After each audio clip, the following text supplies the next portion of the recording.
Cordial saludo, apreciados estudiantes.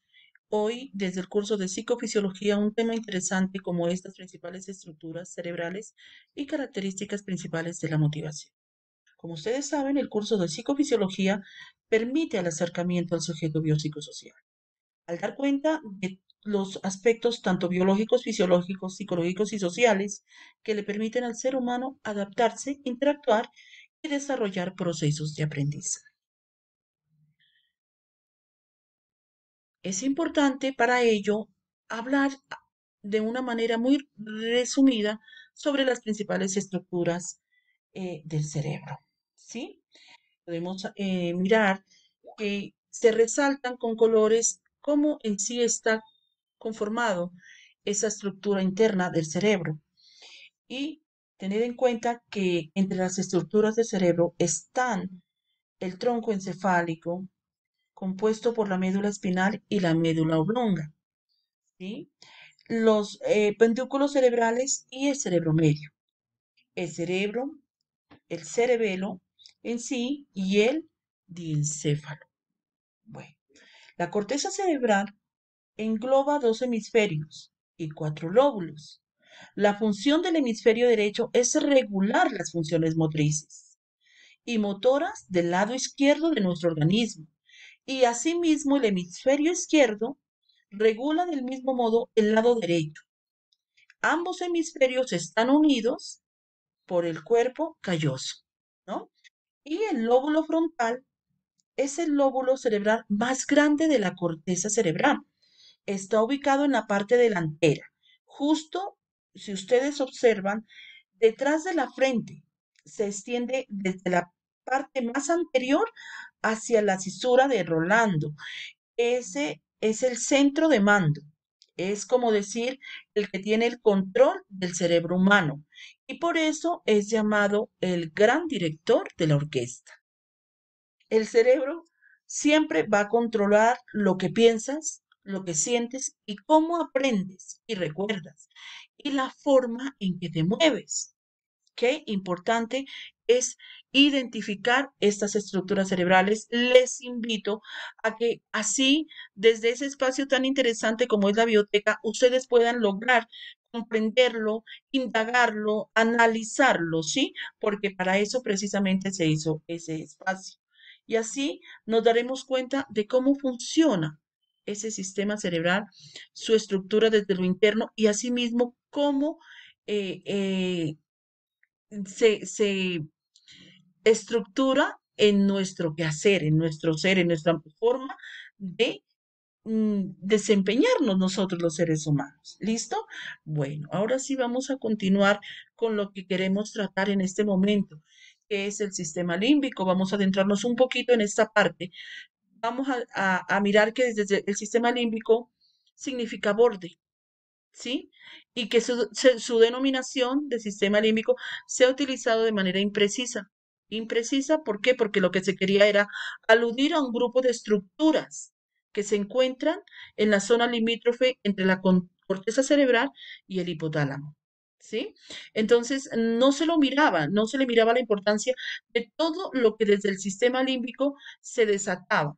Pero las últimas investigaciones dadas por los expertos, en este momento Snail, nos dice que desde el sistema límbico intervienen junto con otras muchas estructuras situadas por fuera de la zona limítrofe, en el control de emociones, de conducta y de la voluntad.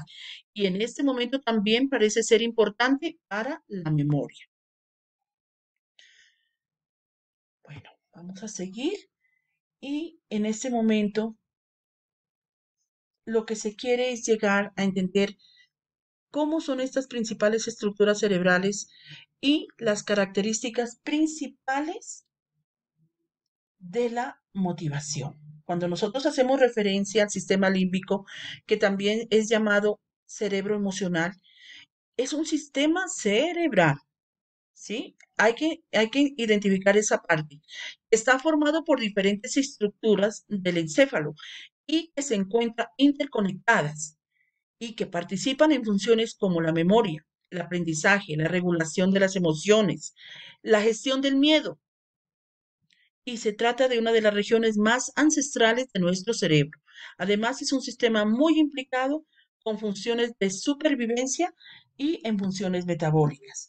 Así podemos darnos cuenta que desde el sistema límbico existen varias estructuras cerebrales que gestionan respuestas fisiológicas ante estímulos emocionales y está totalmente relacionado con la memoria, la atención, las conductas sexuales, emocionales. Cuando nosotros sentimos placer o cuando sentimos miedo o cuando tenemos comportamientos agresivos. Y también en la personalidad y en la conducta. Está totalmente relacionado y desde aquí podemos identificar qué hace que esos comportamientos se den. ¿Cuál es la verdadera motivación que se desata? ¿Sí? Así también podemos mirar que este sistema está formado por partes del tálamo y del hipotálamo, ¿sí? Que desde el hipocampo también la amígdala cerebral, la corteza cingulada y prefrontal. Que los invito a que ustedes indaguen un poquito de estas partes de lo que es el sistema límbico. También el sistema límbico se interrelaciona muy velozmente con el sistema endocrino y el sistema nervioso autónomo. Eso son temas que también estamos en este momento y sabemos que ustedes los van a estudiar un poquito. Entonces podemos entender que las funciones principales del sistema límbico son la motivación. ¿Por? ¿Por qué? ¿Por qué hay motivación? Por la preservación del organismo y la especie, la integración de la información genética y ambiental a través del aprendizaje y la tarea de integrar nuestro medio interno con el externo antes de realizar una conducta. ¿Qué sucede?